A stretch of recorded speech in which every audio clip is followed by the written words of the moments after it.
આપને બધાને ખબર છે કે આજનો સમય જે ટેકનોલોજીનો યુગ છે, જેમાં દરેક વર્ગના લોકો જે ઇલેક્ટ્રોનિક ઇક્વિપમેન્ટ્સ વાપરતા હોય, ઘણી વખત એવી વસ્તુ થતી હોય કે સાયબર ક્રાઇમના ભોગ પણ બનતા હોય. જે સાયબર ક્રાઇમના ભોગ બનતા હોય, જેમાં વિવિધ અલગ અલગ પ્રકારથી બનતા હોય. ક્યારેક કોઈ પાસે મેસેજ પર લિંક આવ્યા હોય, કોઈને વોટ્સએપ વિડીયો કોલમાં એક્સટોર્ટ કર્યા હોય, અને ફેસબુક ઉપર કોઈએ ફેક આઈડી બનાવેલી હોય, અને એની સાથે સાથે કોઈએ કોલ પણ કરેલા હોય, એના પર કોઈ લોભામણી આપેલી હોય.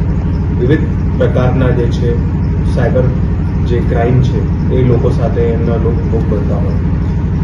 પોલીસ પાસે જ્યારે સાયબર ક્રાઇમના ઇન્સિડન્ટ્સનું રિપોર્ટિંગ થાય ત્યારે તાત્કાલિક એમની તપાસ ચાલુ કરવામાં આવતી હોય છે, અને ગુનો ડિટેક્ટ કરવાના પ્રયાસ થતા હોય છે.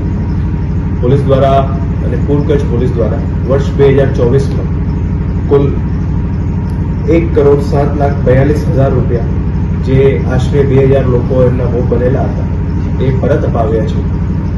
અને ખાસ કરીને એમાં પણ 7મા મહિનામાં, યાની કે જુલાઈ 2024માં કુલ 332 ભોગ બનનારોને 14,09,000 રૂપિયા જે છે એ પરત અપાવવાની પોલીસ દ્વારા જે છે કાર્યવાહી કરવામાં આવી છે. પોલીસ દ્વારા સતત લોકોમાં સાયબર ક્રાઇમની જાગૃતિ માટે, લોકો એના ભોગ બનતા અટકે એના માટે વિવિધ સામાજિક સંગઠન, સ્કૂલ્સ, કોલેજીસ, અલગ અલગ જેટલા પણ પબ્લિક પ્લેટફોર્મ્સ હોય, કોઈ જગ્યાએ કોઈ સામાજિક કોઈ કાર્યક્રમ ચાલતો હોય, બધી જગ્યાએ પોલીસ દ્વારા જાગૃતિના પ્રયાસો કરવામાં આવતા હોય છે. અને મેઇન મકસદ હોય એવો કે લોકો સાયબર ક્રાઇમ બાબતમાં જાગૃત થાય. ભલે કોઈ ઇન્ડસ્ટ્રીલિસ્ટ હોય, સામાન્ય નાગરિક હોય, ગ્રામ્ય વિસ્તારોમાં રહેતા લોકો હોય, અથવા તો કોઈ પણ જગ્યાએ કામ કરતા લોકો હોય, બધા લોકો પાસે પોલીસની આ સાયબર ક્રાઇમની જાગૃતિ બાબતના સંદેશ છે એ પહોંચે અને લોકો આમાં જાગૃત થાય, એ ખાસ ઉદ્દેશ્ય છે. કારણ કે જેટલા મેક્સિમમ લોકો આમાં જાગૃત થશે, એટલે પોલીસનો એક્સપિરિયન્સ છે કે ઘણા બધા લોકો એના ભોગ બનતા અટકશે.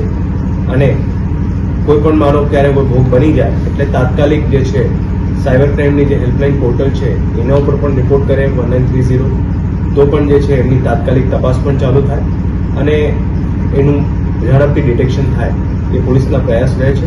અને મેક્સિમમ રિકવરી થાય એ પણ સાથે સાથે ઝડપથી થાય. એટલે બધાને ખાસ સંદેશ છે, કોઈ પણ એવા લોભામણી મેસેજ હોય, કોઈ એવા લિંક્સ હોય, એવા કોઈ વસ્તુઓમાં જે છે લોકો પડે નહીં અને આના કોઈ ભોગ બને. Thank you. જય હિન્દ, જય ભારત.